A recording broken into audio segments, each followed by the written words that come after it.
Assalamualaikum warahmatullahi wabarakatuh. Perkenalkan, nama saya Ahmad Sarifudin, dengan NIM 16 11 49 13 20. Di sini saya akan mempresentasikan dari mata kuliah Matematika Ekonomi. Himpunan adalah suatu kumpulan atau gugusan dan sejumlah objek secara umum.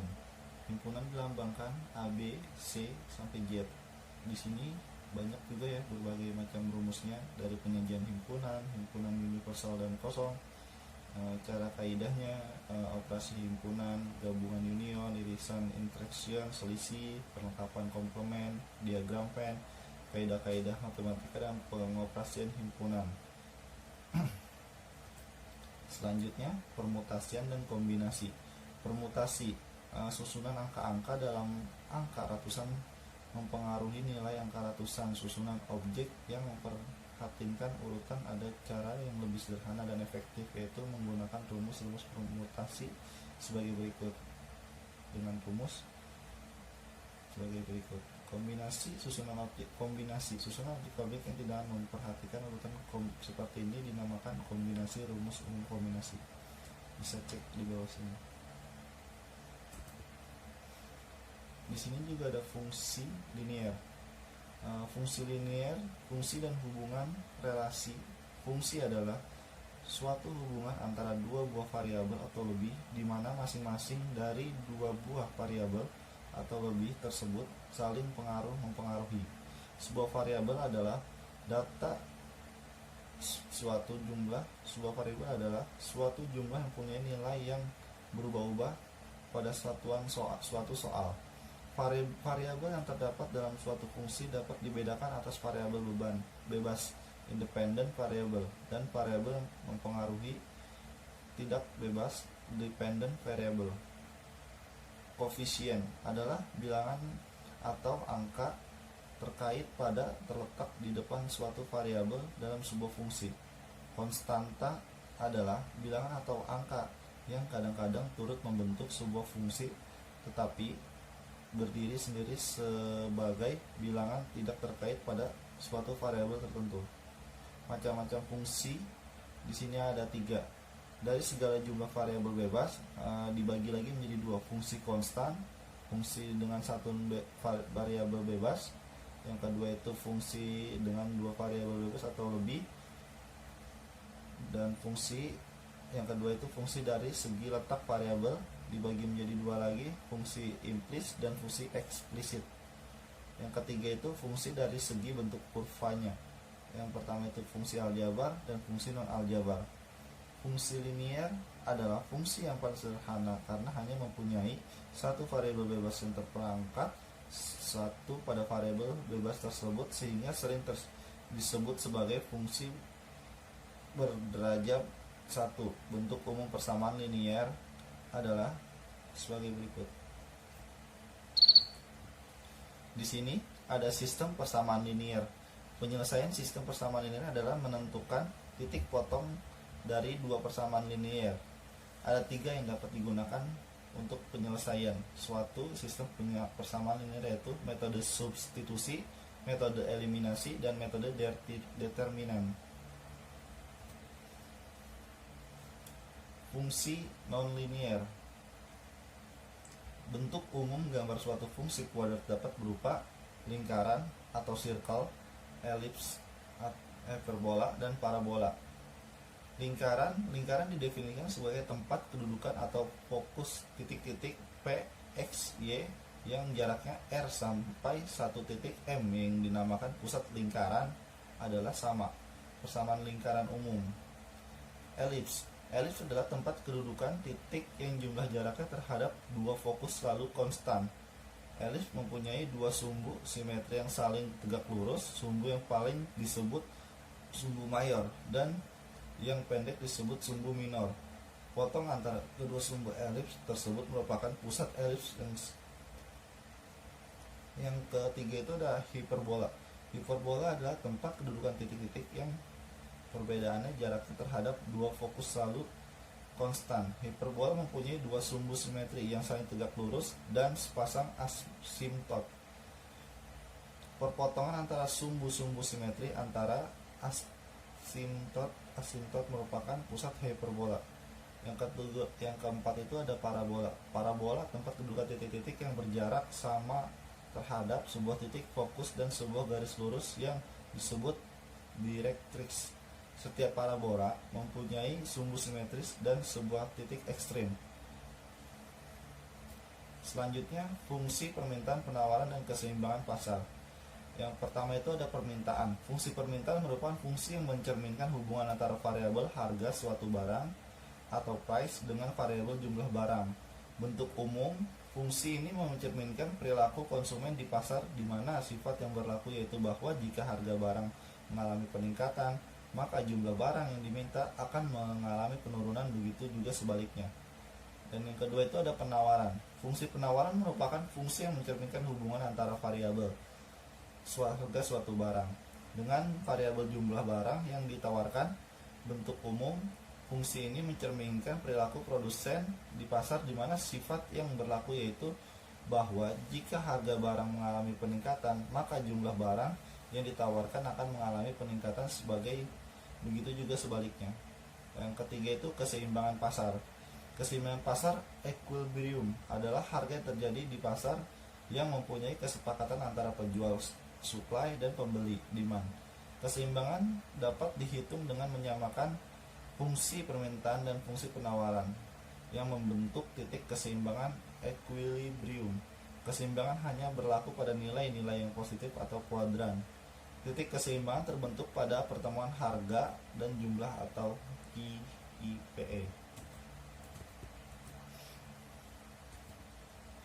Di sini fungsi non aljabar dan aplikasi ekonomi. Bunga majemuk berganda, suatu mekanisme banyak diterapkan oleh sektor keuangan atau perbankan untuk melihat akumulasi pinjaman perbankan ataupun akumulasi simpanan para nasabah. 2. Metode ini menggunakan piranti tingkat bunga sebagai faktor pelipat akumulasi pinjaman dan simpanan. Rumusnya bisa dilihat di bawah ini. Yang kedua itu ada nilai sekarang dan aset masa depan. Digunakan untuk menilai kekuatan daya beli uang masa mendatang. Konsepnya adalah bahwa daya beli dari mata uang dari waktu ke waktu mengalami perubahan yang sifatnya fluktuatif. Dan di sini juga ada diferensial, turunan suatu fungsi. Pengertiannya itu turunan atau dalam matematika ekonomi lebih dikenal dengan diferensial, merupakan suatu fungsi yang menggunakan beberapa rumus yang diawali dengan turunan pertamanya yang digambarkan dengan fungsi sebagai berikut. Banyak ya rumus-rumusnya, dari turunan fungsi, turunan suatu konstanta, turunan suatu jumlah, turunan suatu hasil kali, turunan hasil bagi. Di sini ada terapan diferensial dalam bidang ekonomi. Yang pertama itu ada elastis permintaan. Ini adalah suatu koefisien yang menjelaskan besarnya perubahan jumlah barang yang diminta akibat adanya perubahan harga. Yang kedua itu ada elastisitas produksi. IP adalah suatu koefisien menjelaskan besarnya perubahan jumlah keluaran output akibat adanya perubahan jumlah masukan input. Yang ketiga ada biaya marginal, adalah biaya tambahan yang dikeluarkan untuk menghasilkan suatu unit tambahan produk. Yang keempat itu penerimaan marginal, penerimaan tambahan yang diperoleh berkenan bertambahnya satu unit keluaran yang diproduksi atau terjual. Yang kelima itu ada utilitas marginal, utilitas tambahan yang diperoleh konsumen berkenan satu unit tambahan barang yang dikonsumsinya. Yang keenam itu ada produksi marginal, produksi tambahan yang dihasilkan dari satu unit tambahan faktor produksi yang digunakan. Yang di sini juga ada analisis keuntungan maksimum, tingkat produksi yang memberikan keuntungan maksimum atau menimbulkan kerugian maksimum dapat dianalisis dengan pendekatan diferensial. Penerimaan pajak maksimum pada tingkat penjualan berapa unit dapat diperhitungkan dengan pendekatan diferensial. Di sini juga ada efek pemajakan bagi monopolis.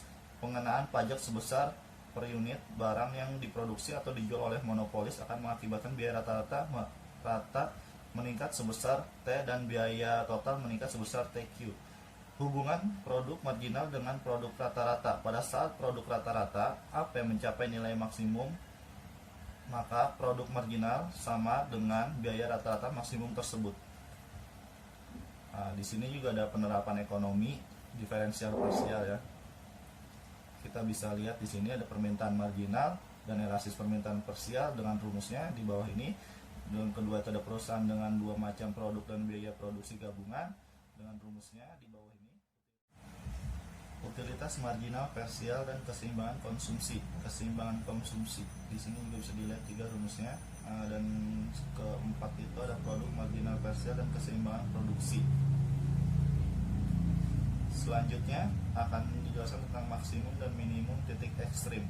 Garis singgung koefisien adalah garis singgung slope suatu kurva di suatu titik adalah sama dengan turunan pertama fungsi itu titik tersebut. Jika y sama dengan f dalam kurung x suatu lingkung, maka a koefisien garis singgung pada y sama dengan f dalam kurung x di titik. Kita juga bisa lihat rumusnya di sini.